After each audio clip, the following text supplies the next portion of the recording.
Mahigit 3,000 trabaho abroad ang pwedeng applyan sa isang job fair ngayong International Women's Month. Kasamang in-demand ang mga babaeng manggagawa para sa mga cruise ship. Nakatutok si JP Soriano. Ilang taong nagtrabaho bilang domestic helper sa Lebanon, si Sheila. Pero bumalik siya ng Pilipinas para maghanap ng lilipatang trabaho sa ibang bansa. Dahil sa kaguluhan. Dahil po sa gera doon. So, hindi ko kinaya. Nag-apply siya sa isa sa mahigit 3,000 job openings abroad sa job fair ng Department of Migrant Workers na bahagi ng pagdiriwang ng International Women's Month. Kabilang sa mga in-demand ang mga babaeng manggagawa para sa cruise ships tulad ng housekeeping, waiter at galley attendant. For entry level like galley attendant po, $682 per month. Isa sa mga nag-apply dyan si Bernadette. Dream job. Okay lang ba na 9 months kang nasa barko? Kaya Yes, sir. Yes po, okay lang.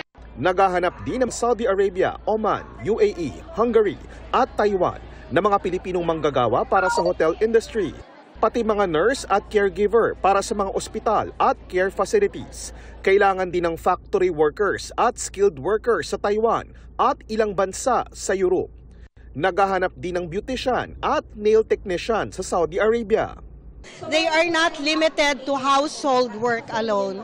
Nandiyan na sila sa professional, managerial level, sa skilled. Si Romel, sinabayan na rin ng pag-a-apply ng trabaho ang asawa at kapwa OFW dati sa Saudi Arabia na si Julie. Kung bibigyan ako pa ng pagkakataon, kahit labor sa construction, papasukin ko eh. Okay lang kasi importante ngayon kumita eh. Maaari ring makita ang mga aktibong job orders sa approved job order section sa website ng DMW. Muling paalala ng kagawaran, huwag papatulan ang mga trabahong alok sa social media at mga messaging app para hindi mabiktima ng illegal recruiters at human traffickers.